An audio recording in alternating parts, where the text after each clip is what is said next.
అందరికీ నమస్కారం. ఓంకారనాథను శంకరాభరణ మూవీలో సాంగ్ నోటేషన్ 8వ మేళకర్త హనుమతుడి రాగానికి రాశాను. సరస్థానాలు షడ్జమం, సుదర్శనం, సాధారణ గాంధారం, శుద్ధమధ్యమం, పంచమం, శుద్ధదైవతం, కాశిక నిషాదం, తారస్థానం. ఇవే సరస్థానాల అవరోహణలు డిసెండింగ్ హ్యాండ్లో వస్తాను. శృతి 5 అంటే జీ, వేణ శృతి 5 జీకి రాశాను. చాలామంది తర్వాత ఒక విషయం చెప్పాలి, కన్ఫ్యూజ్ అవుతున్నారు. ఏంటంటే కొంతమంది నోటేషన్లో గావన్ ఘాటు అని ఇస్తున్నారు. సాధారణ గాంధారం గావన్ అని, అంతర్గాంధారాన్ని ఘాటు అని ఇస్తున్నారు. అలాగే నీవన్ నీటు అండి, కాశిక నిషాదాన్ని నీవన్ అని, కాకల నిషాదాన్ని నీటు అండి. కానీ మనం తర్వాత డెవలప్ అయ్యాక షోడశ సరస్థానాలు కదా, సో కాబట్టి 3 రీలు, 3 గాంధారాలు, 2 మధ్యమాలు, 3 దైవతాలు, 3 నిషాదాలు నేర్చుకున్నాం. సో కాబట్టి గావన్ శుద్ధ గాంధారం అంటే రీటు, దట్ ఈజ్ రీటు. ఘాటు అంటే సాధారణ గాంధారం, గాత్రి ఈజ్ అంతర్గాంధారం. అది క్లియర్గా అంటే ఇప్పుడు కొత్తగా నేర్చుకునే వాళ్ళు ఉంటే కనుక చెప్తాను. ఎప్పటి నుంచో అందరికీ ఇవన్నీ చెప్తున్నాను. అంతా ఒక 2-3 వీడియోలు చేసి పెట్టాను దీని గురించి, ఈ డిస్కషన్ గురించి. అక్కడ కన్ఫ్యూజ్ అవుతున్నారు. సో కాబట్టి అంటే 3 గాంధారాలు ఉండాలి. అంటే 3 గాంధారాలు అంటే అకార్డింగ్ టు అంటే షోడశ సరస్థానాస్ మనకి గావన్ ఈజ్ రీటు, ఘాటు ఈజ్ ఘాటు, తర్వాత ఏమో గాత్రి ఈజ్ అంతర్గాంధారం. సో ఆ రకంగా ఉండాలి. మా 1 అంటే శుద్ధ మధ్యమం, మా 2 అంటే ప్రతి మధ్యమం, పంచమం, తర్వాత మళ్ళీ దైవతాలు 3 రావాలి. శుద్ధ దైవతం, చతుశ్రుతి దైవతం, తర్వాత కాశిక నిషాదమే షట్శ్రుతి దైవతం అంటారు. అంటే నీటు ఈజ్ దాత్రి, అక్కడికి అది కంప్లీట్ అవుతుంది. మళ్ళీ నీలేమో 3, నీ 1 అంటే చతుశ్రుతి దైవతం దాటు, నీటు ఈజ్ నీటు, నీత్రి ఏమో కాకల నిషాదం. ఇప్పుడు అలాగే ఇక్కడ రిషభాలు కూడా 3 రిషభాలు, రీ1, రీ2, రీ3. శుద్ధ రిషభం, చతుశ్రుతి రిషభం, సాధారణ గాంధారం ఇస్ రీ3. నాట రాగంలో కట్ట వాడుతున్నాం కదా, దాన్ని షట్శ్రుతి రిషభం అంటాం. సో అలాగా క్లియర్గా మనం నేర్చుకునేటప్పుడు ముందరే నోటేషను, మూర్ఛనలోని స్వరస్థానాలు కరెక్ట్గా, అవి చాలామంది కన్ఫ్యూజ్ అవుతున్నారు. ద్వాదశ స్వరస్థానాన్ని బట్టి ఇచ్చారనుకుంటాను ఆరోహణ అవరోహణ కూడా. అది కాదు, ఇలా క్లియర్గా ఇలా పెట్టుకుంటే సరిపోతుంది.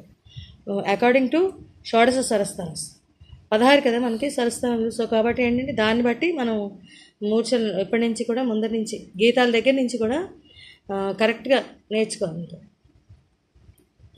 అంతర్గాంధారాన్ని గాత్రి అనుకుంటేనే బాగుంటుంది. అలాగే సాధారణ గాంధారాన్ని ఘాటు అనే పిలవాలి. అలాగే శుద్ధ గాంధారం గావని శుద్ధ గాంధారం, దట్ ఈజ్ రీటు, అది క్లియర్గా ఉంటుంది.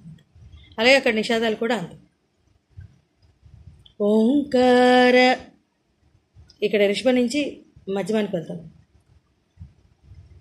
మాగ రే మగ నాదాను గమ సంధాన గరి రే మగరి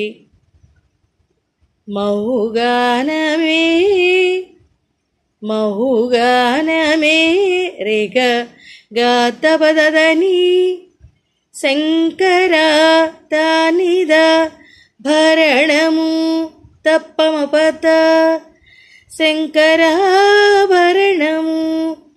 శంకర పద్దని సరి నిసదద అరకంగా వస్తుంది. ఇది పల్లవి. తర్వాత శంకరగళ నిగళము, శంకరగళ సాస సస నిగళము సనిరిస శ్రీహరి సారిస పద కమలము నిసదద దసని. ఆ షడ్జమం నిషాదంలో వేస్తే బాగుంటుంది. శంకరగళ నిగళము శ్రీహరి పద కమలము రాగరత్న రే మామ మాలికా తరళము మా పప మా పని నిద శంకరాభరణము ఆ రకంగా. ఇది ఓంకారనాథం పల్లవి ఈ రకంగా వస్తుంది. ఓంకారనాదానుసంధానమౌ గానమే శంకరాభరణము శంకరాభరణము శంకరగళ నిగళము శ్రీహరి పద కమలము రాగరత్న మాలికా తరళము శంకరాభరణము. ఇది పల్లవి.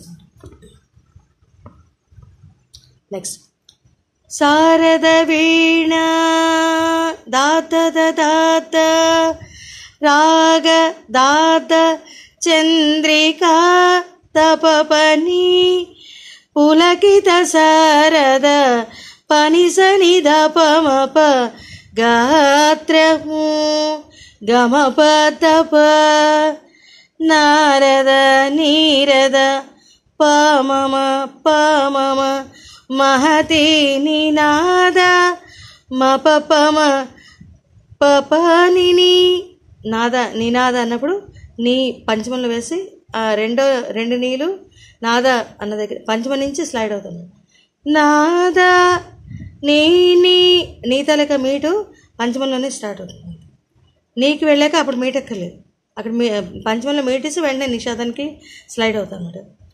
గమగీత శ్రావణ గీతము పని సరి సరి సదా తదా రసికుల సస సస కనురాగమై సస నిరిస రసగంగ నిసకరిస లోతానమై నిసదాత దశని పల్లవించు రేరి మామ మాపమ పానిప సామ వేద మంత్రము శంకర నిససని శంకరాభరణము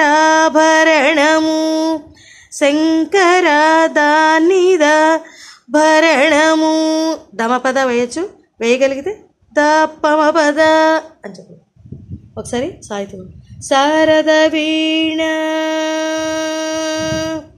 శారద వీణ రాగచంద్రికా పులకిత శారద గాత్రము నారద నీరద మహతి నినాద గమకిత శ్రావణ గీతము రసికుల కనురాగమై రసగంగలో తానమై పల్లవించు సామవేద మంత్రము శంకరాభరణము. ఇక్కడికి పల్లవి అన్పల్లవి చరణం తర్వాత స్వరం నెక్స్ట్ ఇంకో పార్ట్ 2 వీడియోలో చేస్తాను. Thank you.